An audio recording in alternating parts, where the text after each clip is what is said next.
Welcome to lecture 58. In this last week we are discussing various aspects for the self management and development. In last few lectures we have discussed stress management and time management, and we have talked about improving yourself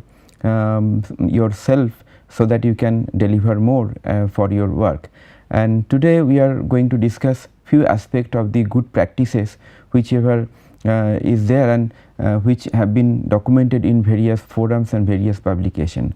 So, these practices, before I come to the good practices, I would like to talk about the term good practices and best practices, and then I will discuss some examples of the best practices, and then we will talk about a little bit about that how and what makes you delivering excellence for the urban development. Now, practice, what is good and best, and now this is a very relative term. You see that the good and the best. Now, something which is best now after few years may not be best, because when the technology changes, when the time changes, the policy changes, even the people's aspirations and requirement changes, that particular practice may not stay for very longer time. So, one criteria for determining good and best practice is definitely the time.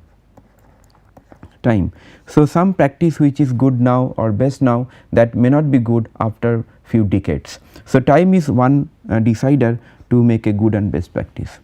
The second decider for good and best practice will be definitely the mandates. Now, for any mandates and norms.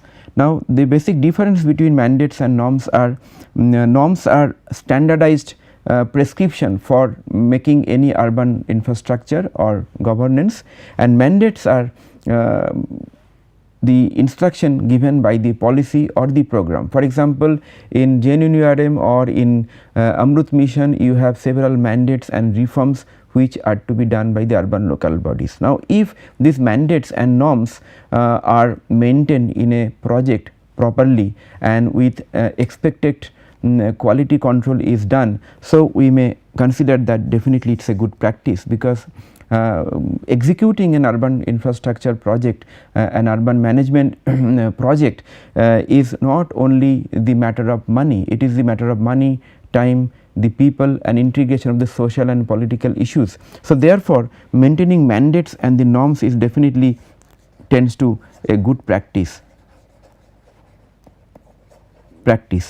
And one more thing I would like to mention here, that any practice whatever you do at your working level, that should be accepted by your end user. So, acceptance by the end user, for our case it is the citizens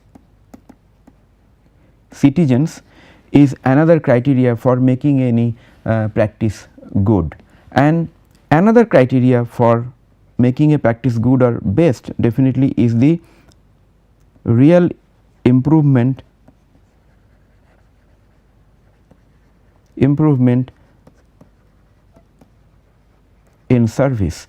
So, if we find that there is a real improvement in service which could be measured through a span of time, and that definitely accounts to a good practice.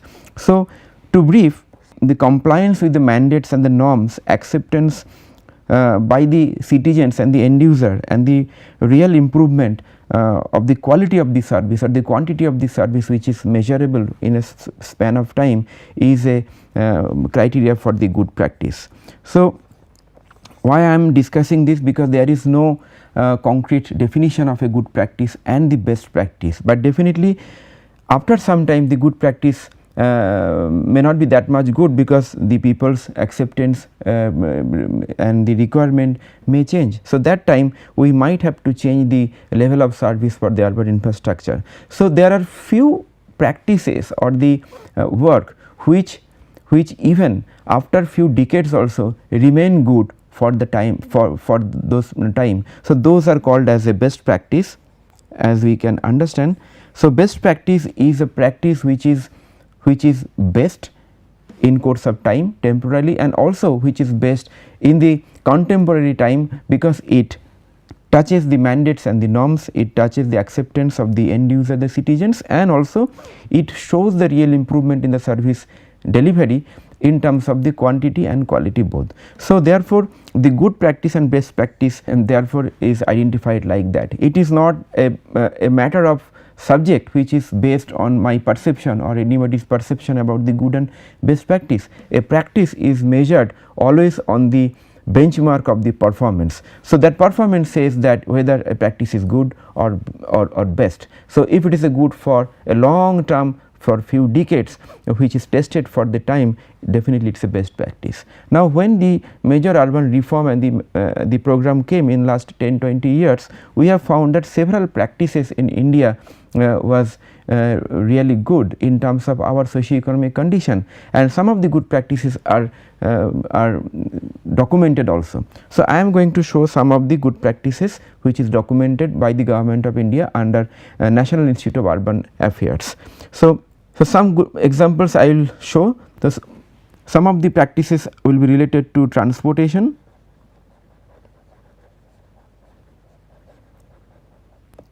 some of the good practice will be like water and sanitation or solid waste management, or some of the good practice could be related to heritage conservation.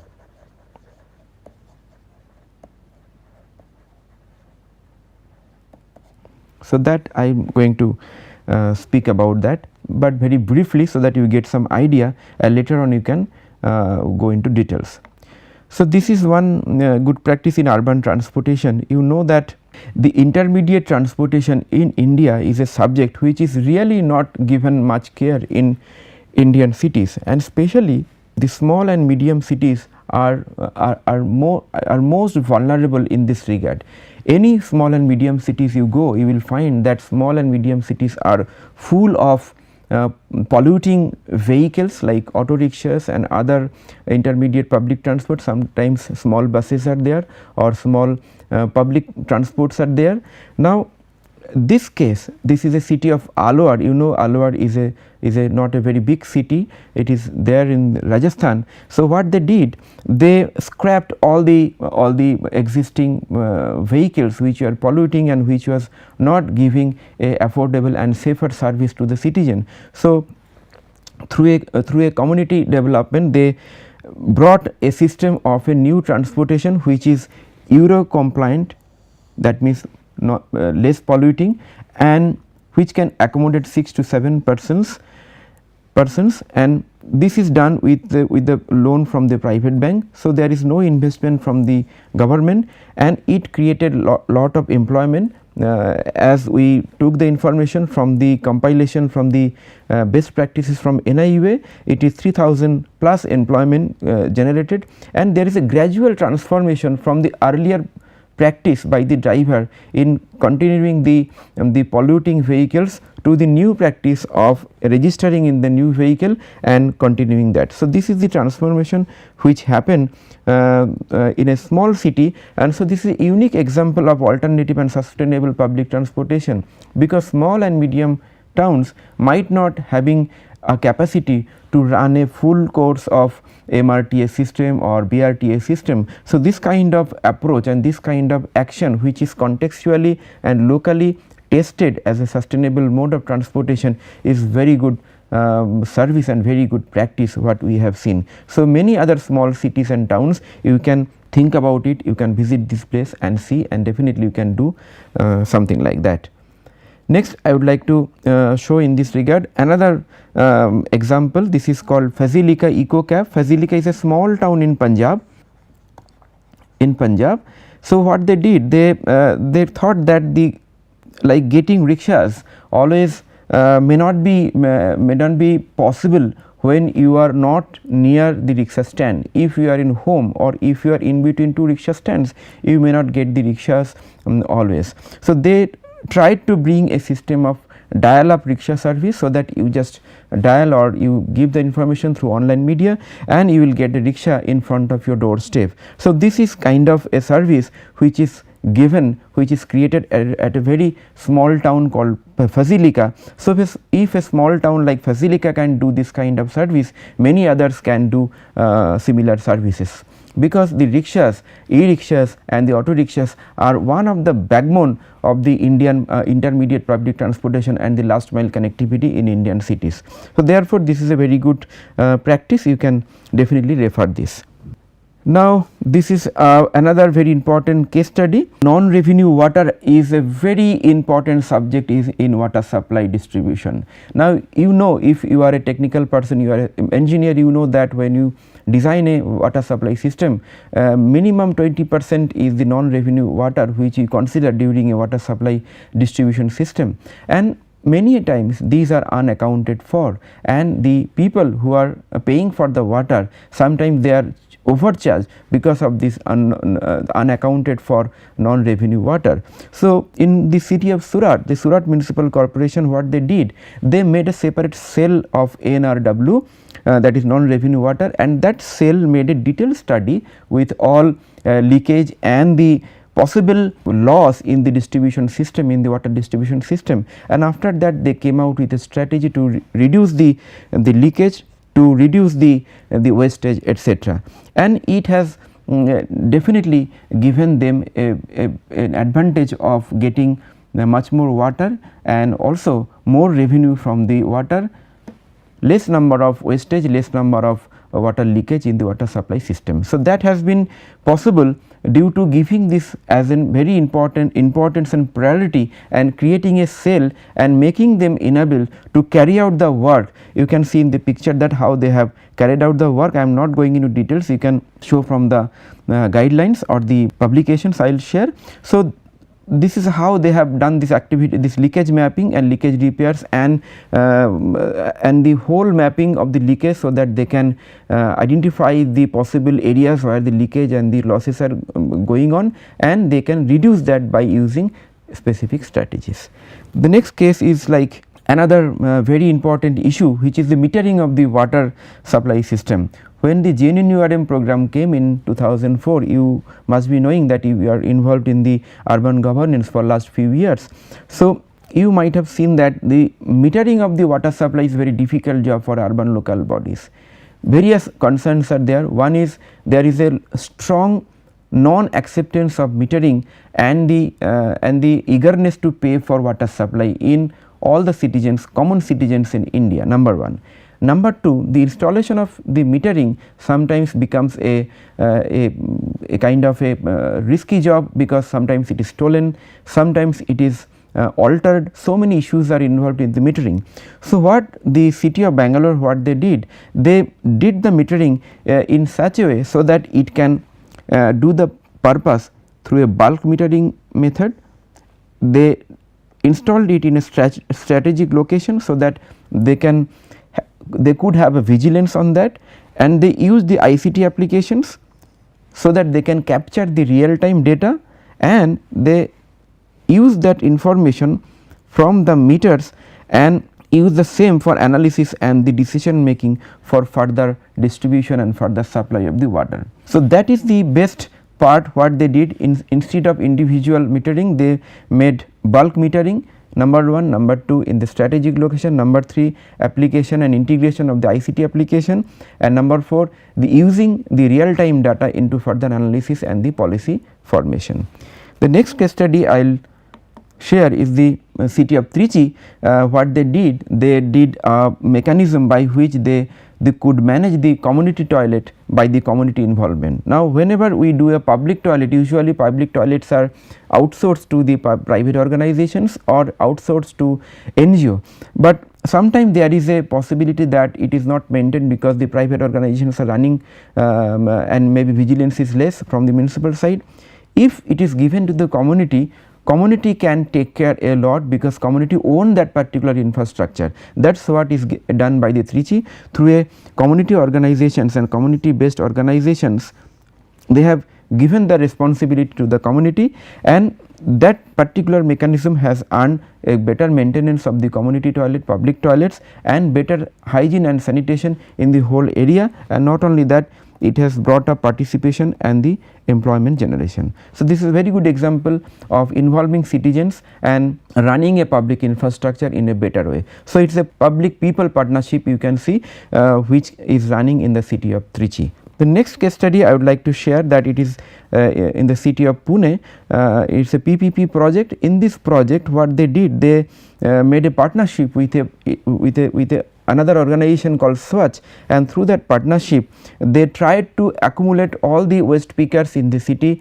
You know that waste pickers of the city are resource in our city. So, and so far they were not given much recognition in the solid waste management paradigm. So, what they did, they identified and recognized these people and tried to mobilize and integrate the function of the waste pickers in a better way, in a systematic way, so that the waste collection becomes as per the standard, as per the benchmark, and after that it has been doing well, it has been running fantastic. So, that is the thing what they did. So, it improves the door to door collection and without spending finance from the public fund, because it is done through a PPP mode, and also it has generated lot of employment. And also I would like to mention social empowerment, because earlier the rag pickers were not recognized. Now rag pickers are waste pickers and rag pickers are recognized as a very responsible citizen which is doing a fantastic job for the citizens of the city. So, you have seen that this is a better practice. Next I would like to share the urban conservation initiatives in the world city of Ahmedabad. I told before that there are many cities in India which are historically developed, and many of them have historical remains, heritage structure, tangible and non-tangible heritage elements, but very few of them actually did a better planning for the heritage management. Ahmedabad city is one of them who did a very good work in the heritage management. What they did through urban conservation, awareness, restoration, heritage work, and then setting up of city museum, revival of tankas or the heritage elements, they made the total heritage plan of the core city or the old city, and because of that now they are able to attract the people, the tourists over that area, and that heritage work and other elements are acting as a pull factor for the tourist. So, in the picture you can see that the heritage works and the buildings after restoration. Okay. So, heritage could be an asset for your city if it is properly planned and properly managed. Another example I would like to share with you for the heritage conservation, when there is a heritage structure which is fragmented or scattered in a regional setting or regional areas, even in the rural areas, it is very difficult for a particular technical group to collect data and make a mapping for the heritage structure. So, in a city of Mednapur in West Bengal, what they did the mapping of heritage structure in a regional scale through the community involvement. So, they used community to get those data properly, to identify the heritage structure. Definitely the technical team was there, institutional support was there, and they used the GIS based application to make the mapping.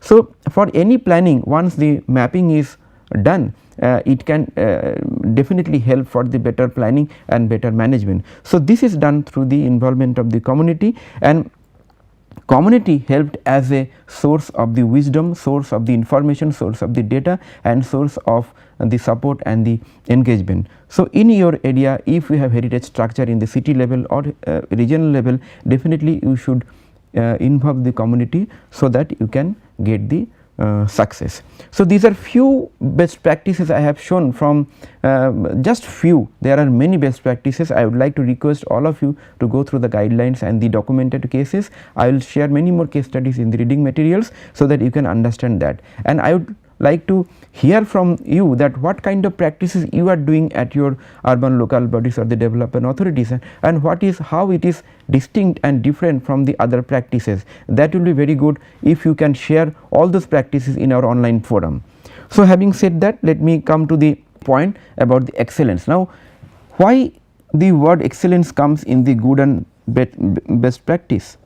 So, I have talked about the good practice and best practice. I have told you that best practice always is a good practice which is tested through the course of time, and excellence is a word which is used for the urban management also to denote a continuation of the good and best practice by a particular organization for a longer period of time. So, good practice and best practice could be there for a particular sector. For example, as I have shown you that particular municipality might have done a very good work in water supply system, but maybe that ULB has failed in e-governance. Maybe some other urban local bodies, they have done very good in e-governance, but they have failed in solid waste management. But excellence, the concept of excellence is a good practice in all sector. So, if we have various sectors like these, sectors in urban development like basic infrastructure,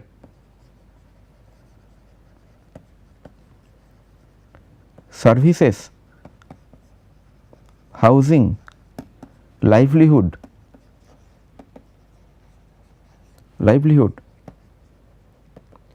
socio-economic development, etc., etc. You know that we have discussed about 74th Amendment Act. So, there are various sectors which is there for the urban local bodies which they are mandated to do that. So, every sectors, if they perform in a better way than the earlier time, whatever they did 5 years back, now they are doing in a better way, their performance is better in terms of their productivity, in terms of their acceptance to the people, in terms of their public image. That becomes a subject of excellence. So, excellence is something really little bigger, and excellence is a practice, it is not a destination. Excellence is a journey, it is consisting various good practices and the best practices for an organization. So, here the message is that you should practice excellence, and excellence can be possible if you practice it at the individual level and the organization plus team level.